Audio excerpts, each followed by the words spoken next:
Hello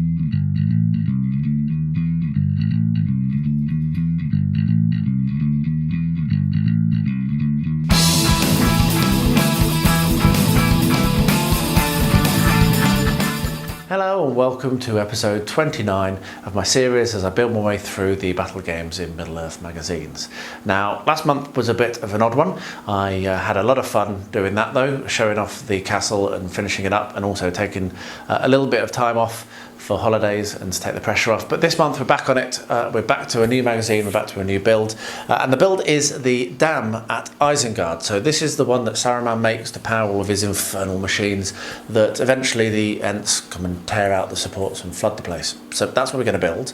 As I stand here, I'm not totally sure what I'm going to do for my advanced build. I have some ideas, some really cool ideas, but I don't know whether I'm going to do them. I haven't totally nailed it down, so I'm going to discover that through the month, and hopefully that'll turn out okay. But before that, let's have a look at the magazine, let's see what the official build needs, and let's get stuck into it. So do pop a comment below, let me know what you think. I love to hear from you. I always reply to every single comment I receive. So yeah, let's get to it. So here we are, the dam at Isengard. The dam, built by Saruman's minions across the River Isen, is just one of the changes made to the area during the raising of the armies of the White Hand. The destruction of this dam is a pivotal moment in the Ents' attack on Saruman's stronghold. That's what I just said. So what it says is you need to have a felt tip pen, you need to have some thick polystyrene, 2" or 5cm, a saw or a hot wire cutter, probably better, PVA, hardboard or something that you can use as a base. It says a hot wire cutter here as well. 30cm square polystyrene sealing tiles, so the same stuff as we used previously. Foam card, craft knife, ruler, plaster filler, texture paint, balsa wood, small stones, sand, modelling flock and load of paint. So yeah, pretty much standard list that we're used to seeing.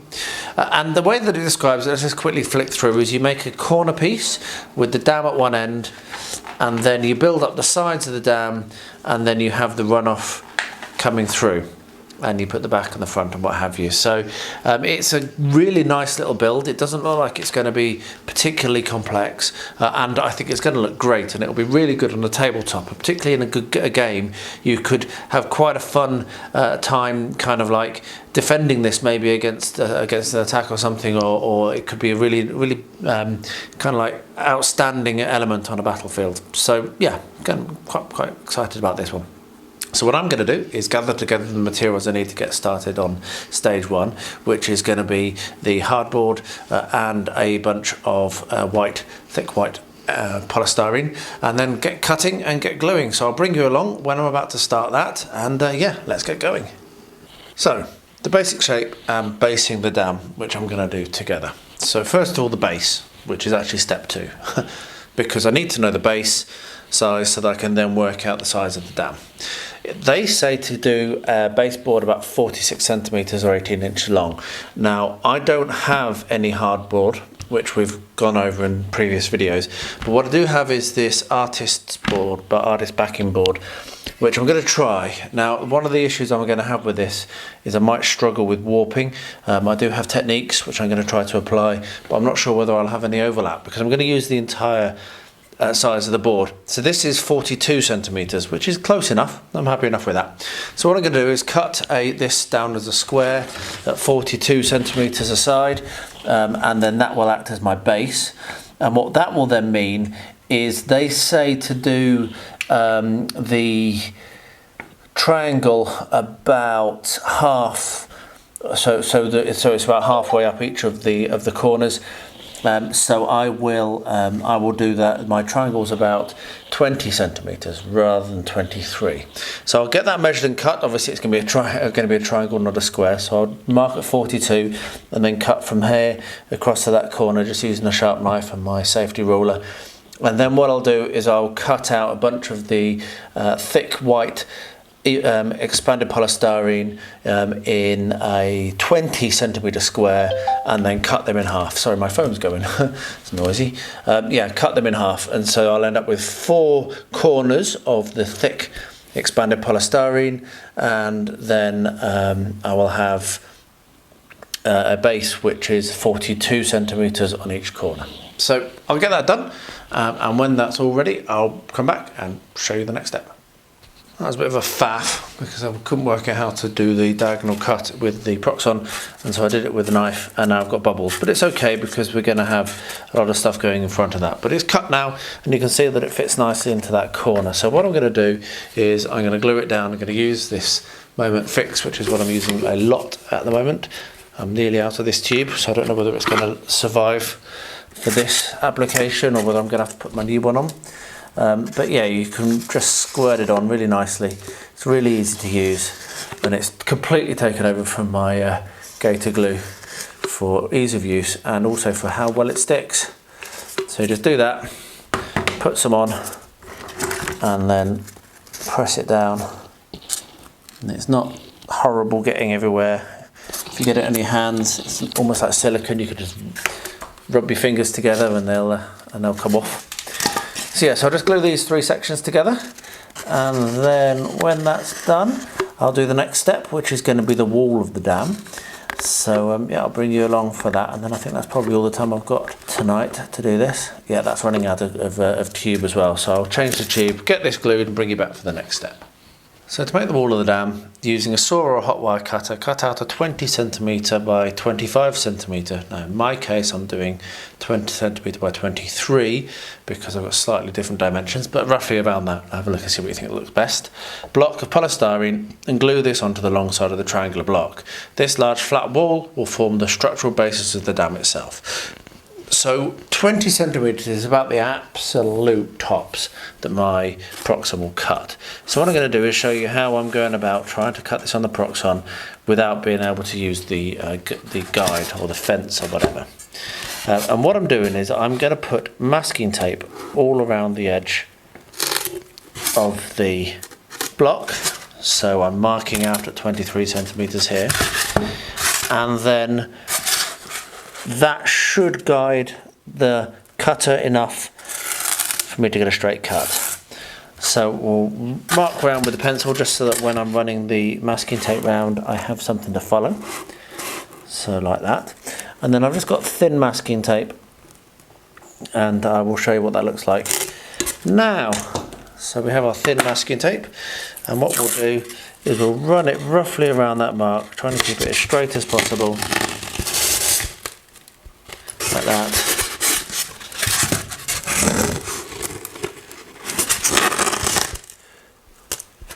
There we are. So now what I can do is I can take this to the Proxon and run the hot wire along that, and hopefully I'll get a straight cut. So let's see whether that works. There we are, absolutely spot on. So this is the waist, and you can see that that's cut really nicely along that edge.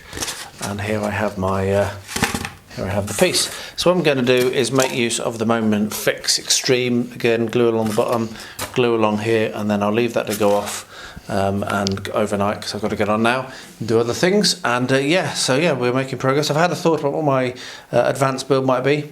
I'm not sure. I've had a thought, but I haven't decided yet. So you'll have to wait and see on that. So the next step, now that this is all nicely done, is to do the riverbanks. Now what they suggest is that the riverbanks are made, the river is made to butt up against the river sections that we made in the previous video, which is a really cool idea, so we're going to do that. So you now need to build up the riverbanks at the base of the dam so that your river sections will join neatly up with the front of your base. Holding a sheet of foam cut up against the front of the dam, use the underside of the base as a template to draw around. So I'll be making use of this stuff here, and because I know that I don't want the banks, I can basically use this little offcut. I don't need to have one that's a full width and then waist. I'm going to have to make use of this little offcut to get to roughly the centre, because that's definitely going to have enough there to have the riverbank kind of like carved into it, and then the same on the other side, and I'll be able to basically make use of an offcut without waste. So if we push that to butt that up against the dam, and then lift that up, and what you can see, I hope, nearly, let me just zoom that out a little bit, 1 second, I'll adjust the camera. Okay, that's better. So yeah, so what you can see is if we butt that up against the dam and hold it there tight, then I'll be able to cut around there and then I'll be able to shape that based on the template. Now I do still have my template which I created when I was doing the river sections. You should always keep these things. Just have a little pot. I've got a pot with various things like doors and what have you, so I can always reproduce the same size and shape. And I'll be able to then use that to ensure that I've got exactly the correct width of the river where it's coming out against the coming out and going to join onto the river section. So I'm going to do that, get that carved down and glued in place, and I'll bring you along for the next step once that's done. Pretty simple, I think. I'm starting to really get into this, more really simple techniques. The only thing to point out is if you are going to be using something like this, you can see how shiny it is. You will need to get yourself a wire brush and you will need to rough it up, otherwise it will not stick and the glue will not hold it. So get yourself one of these, little wire brush, and rub it and make sure that it's scored up on both sides, both the side that is going to glue to the card and the side which is going to have scenic material applied on top. Otherwise you'll be having a bad day because it just won't glue. So I'll get that done. I'll probably just use PVA to glue it and then leave it for a bit. And the next step after that, I'll come back in a short while and show you what that is as well. So those are glued down, just been weighted down by these lumps of metal. So the next step is the water behind the dam. Cut a textured ceiling tile. I love those now. This is probably the biggest takeaway of all of these builds, is this stuff is so good. So cut a textured ceiling tile to the same shape as the initial triangular structure. So what I actually did is we had this bit here which was left over, the fourth half, and I cut around that, so that was really easy to do, and then glue it down behind. So I'm going to do that, and then what it says to do is build up some banks. So just do some banks just like here and here. So I'll do that with the same technique. I'll build the banks up with the black foam again. I may have to do a second level of the black on the bottom because I don't think it's quite high enough to actually marry up nicely with these banks, so I might have to do that, but I'll do that, I can do that afterwards. I'll let you know if I do. Right now that's being weighted down to prevent warping, so I'm going to glue this in place just with PVA and weight it down, and then once that's ready to be done, I'll put some banks on, and then I'll come back once I've finished that and show what the next step is. It does say as well potentially to paint after you finish this, so what I might do is get all these banks to the right height and then whack a good coat of the black paint over the top. A very good suggestion really. It means, what they say is that if you go to paint after you've done everything, there could be some nooks and crannies you can't get to, and it's easier if you've missed them and they're black because they're in shadow than if you miss them and you've left them white and then they're glaring and obvious. So I'll probably just do the paint job as well. So next time we come back, it'll probably all be painted and be ready for the next step. So the next step is to build up the Misty Mountains, step 6, which is what it calls it. Use blocks of polystyrene to build up the basic shape of the mountains through which the river runs on either side of the dam. Make them larger than you want the mountains to be, since you'll be cutting them down. Leave flat areas at various heights on the dam. These will form ledges on which you can position models for gaming. It's a good idea to build the rocks around the dam, gluing them to each other, but not actually gluing them to the main structure, so that the base does not get in the way when you come to shape them. So that's all really good, cool technique and good suggestions. So what I'm going to do, I've brought out a load of kind of spare expanded polystyrene, as you can see, including the bit that I used to cut that, funnily enough. There we are. And I'm going to basically build this up in the way that it suggests to build up a cragginess that's going to be coming out. Now, this is quite a loose requirement in a sense. It doesn't really say very much, but you're basically going to be doing things like shoving a bit of XPS here and a bit of EPS here and a little bit down here, and then when you've glued it all together, you'll be coming along with the hot wire cutter and kind of smoothing it off and turning it into rocks. So what I'll do is I'll get this basically ready like this, and then once I've got this together and glued, and I think I'm just going to use blobs of the Extreme Fix because I think that's going to be the easiest thing to do. It's going to dry quick, but make sure I don't put that anywhere near where the cutting is because it doesn't cut very well. So once I've got a rough shape on both sides, I'll show you what that looks like, and then we'll have a look at the hot wire cutter. So yeah, get this done. So these sections are now dry, so we can now do the next step. You can see I made use of some steps.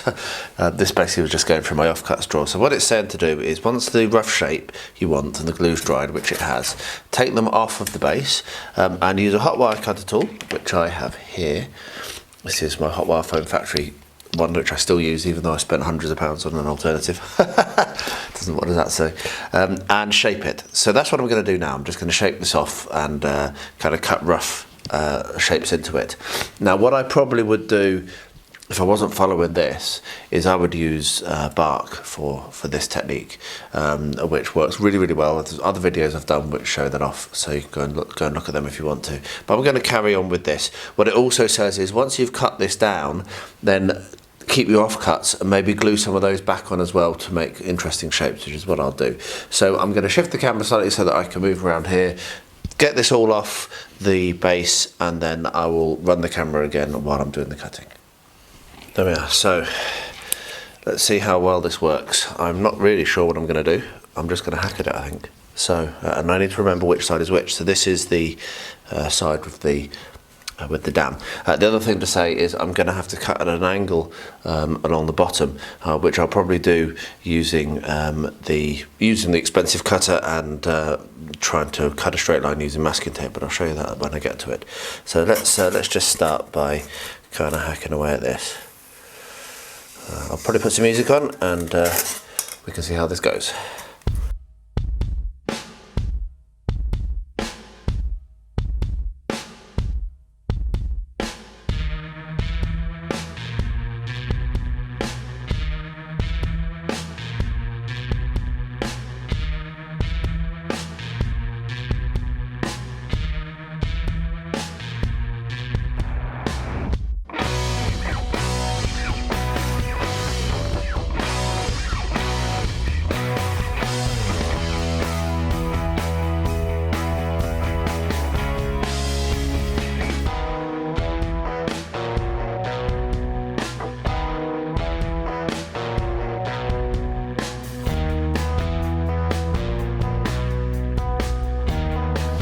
Okay, pretty happy with that. I'll probably do the other one off camera, and then what I'll do is I'll bring you back when I'm about to start gluing things together. Now, I didn't glue this very well. The reason for that is because I didn't know where my cutter was going to go, and I did actually hit against some glue when I was cutting this little crevice out here, so that's the reason why I tried to put the glue right low down and not get it too well glued together.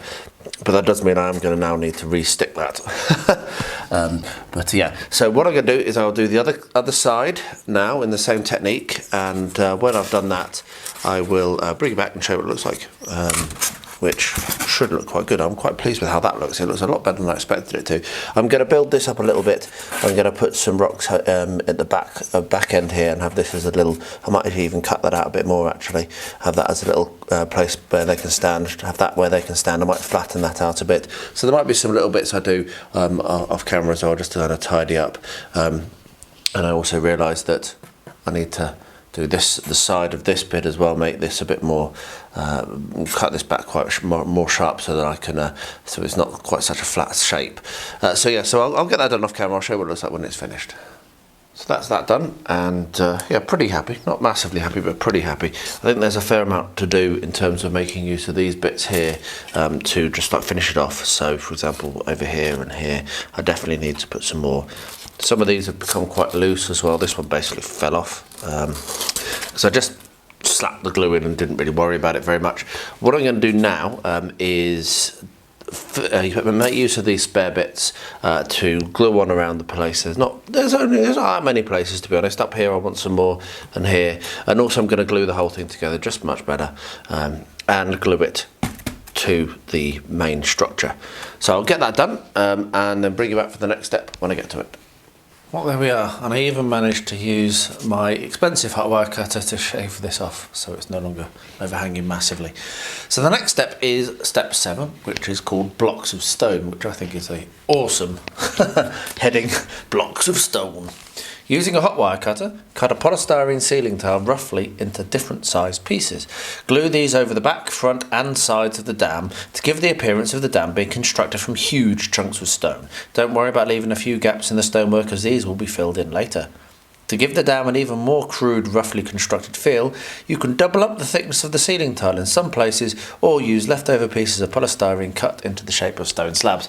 So you can see here I am that tight I have a box and I put my offcuts from all of these projects I've been doing for the past months into it, because I'd hate waste, and this is why I do it, because quite often you'll find that there's a need for it and you can make use of it. So don't throw things away if you don't have to. If you have space, even if it's only a little box like this, there's loads in there. There'll be plenty for this project and loads more. So, you know, don't keep everything, but if you keep a certain amount and then throw it once it's full, then at least you're going to be able to reuse these. So anyway, that's enough moralising. What I'm going to do is I'm going to cut up these offcuts here into blocks on the Proxon, and then I'm going to start gluing them on here. And I'm just going to use PVA, I think, for this. The super tough glue is super tough, but it's not necessary. So I can just use PVA on this and it'll be fine. So I'll get these cut, bring you back when I'm about to start gluing and show you that, and then carry on after that. Yes, good. So I have some blocks. I have no idea if I've got sufficient, but I can always cut more. So what I'm going to do is start on the top, because it's going to be the easiest to film. So I will run a bead of PVA along, like so, spread it around a bit. I'm going to leave it on quite thick. You can see I've watered down my brush just to make that spread a bit easier. But I'm going to put it on quite thick so that it has a chance of grabbing these tiles. And yeah, then I'm going to start slapping these on. I had the fun of my Proxon blade snapping while doing this, which was a bit annoying. So yeah, I'll just do this. Not going to be too worried, as I say, about as it says about gaps and about accuracy. I am going to need to cut some more, but that's fine.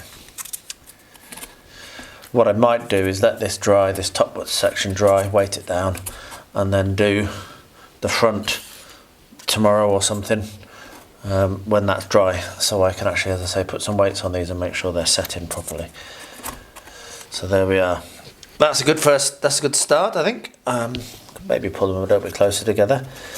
But yeah, that's all you're looking at doing is building up like some kind of a haphazard tile-shaped thing. There we are.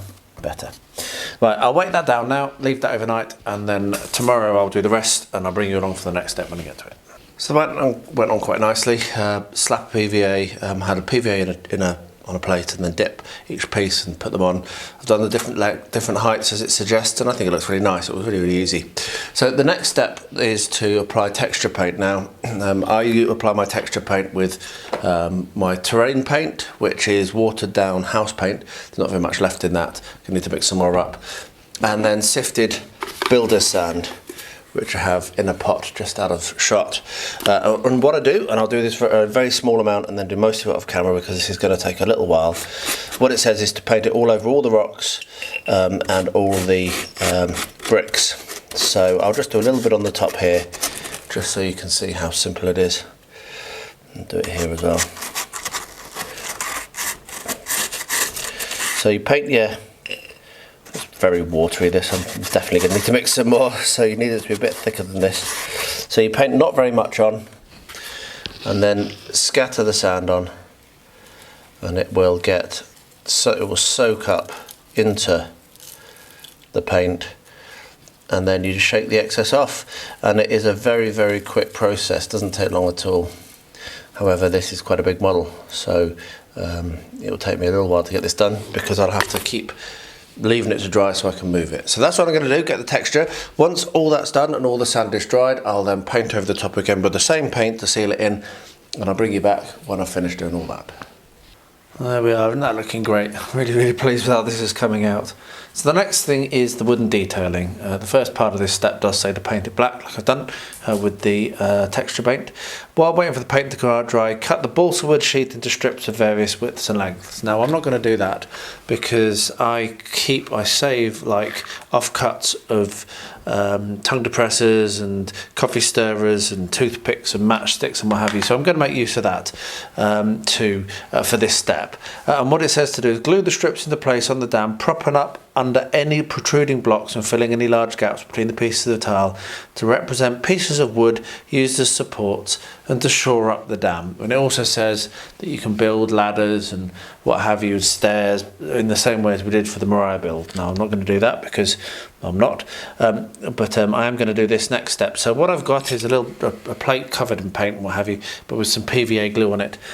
And all I'm going to do is come along and dip the wood into the glue and then place the wood onto the dam like that. And I'm going to do that with all these little bits and pieces that I've got here, just to kind of dress it up, make it look a little bit kind of squatty and what have you. So we'll have a bit of wood going across there that they've used to hold that bit in place. And yeah, and when this is done, I'll come back and show you what the next step is, but I'll tell you now, it's painting it. So anyway, so I'm going to do this, going to apply these bits of wood all over this and then leave it to dry, and then yeah, I'll bring you back when I get to the next step. So that's all been done. What I'm going to do now is start the dry brushing process. It does say that I should be painting these bits of wood black, which I probably will do actually. I'm going to follow the instructions. I wouldn't, I've realised after having done this that I should really have done the dry brushing, because I would normally stain these with wood stain, but having glued them in place already, I'm going to follow the instructions. But anyway, so what I've got is some dark grey paint, and I'm going to do a heavy overbrush, not really a dry brush, a heavy overbrush, which will leave the bottom bits, the lowest parts black, but will basically paint the rocks grey. Now, well aware that rocks aren't grey, but we're following the instructions and it will fit in with the rest of what I've built. So yeah, doesn't take long, just kind of go over all of the rock and all of the stone like this, and then when it's dried I will have a look, and I may come back and keep going with this. What I often find is that I actually don't put enough on at this stage, which leaves it a bit too dark. So anyway, so I'm going to get that done, and I'll bring you along, let you know how many times I've done it. I'll film again when I come to the next dry brush. So that's worked nicely. So what I'm now going to do is come along with the lighter grey and do a light dry brush, a more traditional one that's catching just the edges, and just bring out the highlights. And after that, I'll decide whether I'm going to come in and do a white dry brush. One thing to say is I have decided against attempting to worry about the wood for now. I will come in and do the wood after I've finished doing this process. But this doesn't take very long. I've almost finished already while I've been talking. So I'll just get this finished off now. Really doesn't take very long to do dry brushing. It's great. And then I'll bring you along when I come to do the wood, I think. I don't think I'm going to do a white dry brush. So I haven't got to painting the wood yet, but I'm going to do the water now. And I have a very simple technique. First of all, I buy these tool pots, which are very, very easy to knock over. So what I do is I give them a good shake, and then I get paint into the lid. So I have blue. Water does have blue in it, even though it isn't actually just blue. I have a dark green and have a light green. And this is generally what I use to paint water. And what I do is wet blend it. So I'll put colour on. And one thing you'll notice is I'm going to need to wash these lids before I put them back on the on the tops, because they're going to get a mix of blends in them, because I use the lid to blend. And what you do is you end up with too much green. So I want a little bit more blue than that. So give it a shake again to get some more. There we are. And what you end up with is a really nice kind of murky watercolour. So there we are, that's how I do it. And then the lightest green I use to put some highlights in. So there we are, my phone going off. So that is how quick and easy it is to do water. Now when that's dried, what I'll do is I'll come along with some yacht varnish, yachten lack as they call it here, yachten lack, and my terrible pronunciation, and I'll put a coat of that over the top as well, and that will give it a nice sheen and a nice shine. So I will do the other side of the water now. When that's dry, I'll just do the varnish without filming, there's no point in that. And then we'll come on for the final touches, which is going to be finishing off the banks and painting up the wood. Now it's time to paint the wood, and then I'm going to do the grass. So I've just got my raw umber, and I'm going to cover over and paint over all of the bits of wood with raw umber first, as you can see. And then I'm going to dry brush it with some of the yellower, kind of like mustardy paint I've got. And then I'll see how I feel about whether I put some grey over the top of that as well. So I didn't want it to look old and not like new wood, but having it a bit brown like this does give it a good base. So yeah, so that's what I'm going to do, paint over all of it, and I'll bring you back when that's done, tell you what I've done, and show you how I'm going to do the sides of the riverbank, which is going to be down here, a little bit here, and then on the back behind the dam. So I'll get that done and show you what I'm doing with the flocking when I get to it. As you can see, I've not only done a little bit of kind of coloration on that bits of wood, I've also dry brushed brown onto the banks, which is a technique I really like to use actually, not just kind of painting the banks brown, but doing them with the black sand effect to get the texture, and then coming in with a dry brush. I think it looks really, really nice. It was something I accidentally discovered on the ginormous lake build that I'm currently sinking all of my money into, and it worked really well, so I use it a lot. One of those accidental things, not claiming that I came up with it, obviously, because I've no idea. Haven't seen anyone else do it, but I'm sure I'm not the first. But yeah, so what we're going to do now is we're going to add on some flock, and I'm going to do it quite patchy. I don't want to have too much. So I've got my scenic glue here, which is watered down PVA with some washing up liquid or dish soap if you're American in it, just to stop it from going mouldy. And what we'll do is we'll put a little bit of that on the banks, and then come along, and I'm actually using my shop bought flock here, which I don't use very often, but I'm just a bit lazy, so just doing this way. And what we'll do is we'll just scatter on a little bit of the flock, of the dark flock, and then we'll come in with a light flock to do a little bit of a highlight. And then when that's dried, I'll come in and I'll paint over the top of that with the same scenic glue, and that will then be sealed, and that's how we do our banks. So there we are, quick as that. So I've got a little bit to do on the other side as well, do it exactly the same way, and then I think I'm going to be coming to the actual final touches, which is going to be doing a dry brush and putting some wash, maybe some green wash onto the wood, onto the stone, sorry, of the actual dam, because I think it will be quite mouldy, and it's a bit grey at the moment, and I don't really like that, so I'm going to add some splashes of colour to it, and maybe even some creepers and some other growth, so we'll see. But I'll get this done and sealed, and then I'll bring you along for the final finishing steps. It really is amazing just what a difference a little bit of flock does make to a build. Look at that, isn't that great? Right, so what I'm now going to do is the final thing for this. I'm just going to come along and put some dark and light green dry brushes onto the stonework, because yeah, it's going to be mouldy, isn't it? Because it's a skanky old kind of leaky bit of a dam, and so yeah, it's not going to be watertight and clean. So yeah, so I'm going to get this done, and then that's the build complete. Now I didn't get to do a second build this time round, which is a bit of a shame, but just didn't get time. The great idea that I mentioned right at the beginning of the video was that I would do this, but after the dam had exploded. So the stream would be running through the bottom, you'd have roughly the same arrangement of cliffs, but without the dam, or with the dam kind of torn to pieces in the middle. And yeah, it was just ended up being too complicated as I was designing it, and it wasn't going to be something that would look right. And I've just been crazily busy as well this month, so I did get to that. I had a second idea that I was going to do in the last week of the month, but just didn't get time.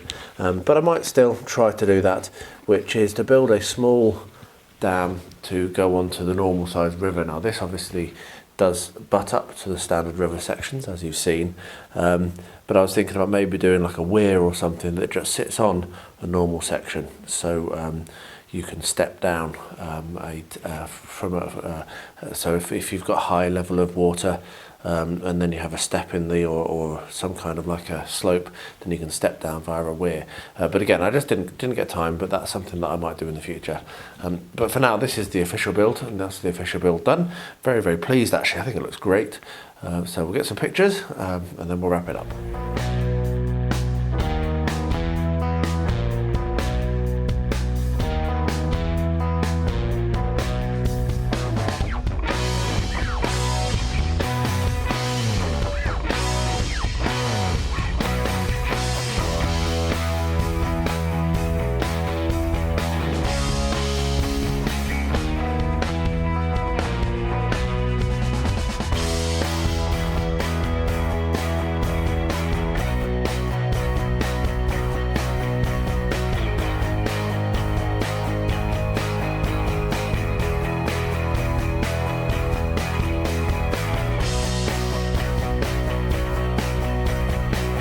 Well, there we are. That was a really fun build, but this month has been really busy. So it was a real shame that I didn't manage to get the advanced build done. I'm still thinking about it. I still think it's something that I want to do.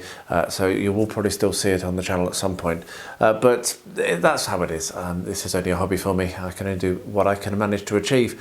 I hope you enjoyed it. I hope that you maybe build along. Let me know. Let me know in the comments if you do. It'd be wonderful to know that that's inspiring you.